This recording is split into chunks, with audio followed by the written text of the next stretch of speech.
Halo semuanya, selamat datang di video saya. Perkenalkan, nama saya Debbie Okta Susanti, mahasiswa kelas Biologi A23. Di sini saya akan menjelaskan mengenai tugas mata kuliah evolusi dengan topik penjelasan evolusi berdasarkan dua sudut pandang, yaitu paleontologis dan molekuler. Selamat menyimak. Baik, selanjutnya saya akan menjelaskan gambar yang telah saya warnai berdasarkan label-label yang diberikan. Di sudut kiri atas, kita lihat ilustrasi tangan yang sedang menggali. Ini mewakili filogeni paleontologi, yaitu rekonstruksi sejarah kehidupan berdasarkan fosil. Metode tradisional ini mengandalkan temuan tulang dan gigi untuk melacak nenek moyang. Di seberangnya ada filogeni molekuler, yakni pendekatan modern menggunakan data DNA dan protein untuk menentukan kekerabatan. Inilah yang mengungkap bahwa manusia dan simpanse secara genetik sangat dekat. Sekarang, mari kita lihat bingkai waktu di bagian bawah gambar, yang menjadi dasar kedua pendekatan tadi. Kita memiliki 4 zaman. Yang pertama adalah Pleistocene, yang kedua adalah Pliocene, yang ketiga adalah Miocene, dan yang keempat adalah Oligosen. Dan di atas zaman-zaman itu tercantum nama-nama fosil kunci seperti Australopithecus, Ramapithecus, Pliopithecus, dan Dryopithecus. Selanjutnya kita akan membahas jalur evolusi. Mari kita telusuri garis keturunan dari kiri ke kanan. Garis kuning mewakili gibbon, hominoid pertama yang garis evolusinya berpisah. Mereka telah menjadi ahli penghuni pohon sejak lama. Dalam bagan ini, garis mereka bersinggungan dengan fosil Pliopithecus di zaman Miocene, yang dianggap sebagai nenek moyang atau kerabat dekat dari gibbon modern. Berikutnya, garis hijau tua untuk orangutan. Mereka berpisah dari jalur utama setelah gibbon. Ciri khasnya adalah lengan yang sangat panjang untuk hidup arboreal.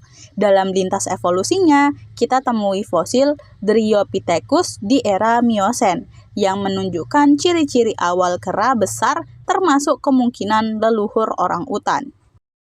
Pada sisi kiri, ada garis abu-abu yang menunjukkan gorila.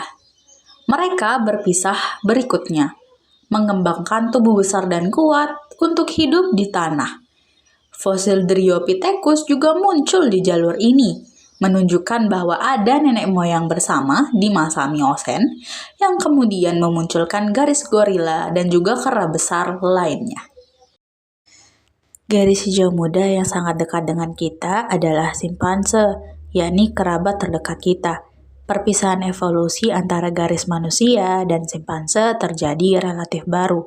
Di bagan sebelum titik pisah, kita bisa melihat fosil Ramapithecus.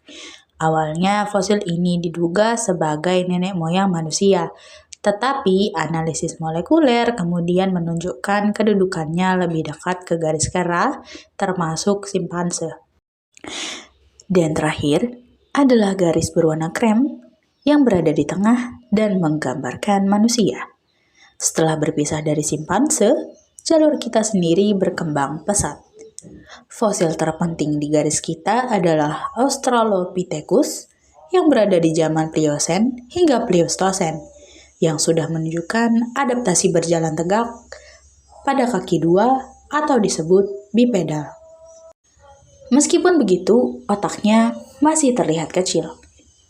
Namun, dari sinilah kemudian muncul genus Homo seperti Homo sapiens, yakni nenek moyang langsung kita. Pada kisaran era Miocene, terdapat titik percabangan awal utama pohon keluarga hominoid. Disinilah garis keturunan gibbon, orangutan, gorila, simpanse, dan manusia mulai berdivergensi dari nenek moyang bersama. Perbedaan genetik awalnya terlihat kecil, tetapi menghasilkan jalur adaptasi yang sangat berbeda. Dari penjelasan-penjelasan sebelumnya, muncullah pertanyaan. Jadi, apa yang diajarkan gambar ini? Jawabannya, gambar ini mengajarkan bukti fosil atau paleontologi menunjukkan urutan kemunculan makhluk dari bentuk yang lebih primitif ke lebih modern.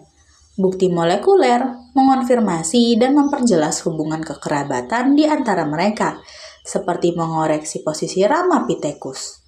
Kedua bukti ini bersatu menyatakan bahwa manusia adalah bagian dari keluarga besar kera atau hominoid. Perubahan anatomi besar seperti berjalan tegak dan otak membesar terjadi meski perubahan genetiknya relatif sedikit. Dan semua ini berlangsung cepat dalam skala waktu geologi.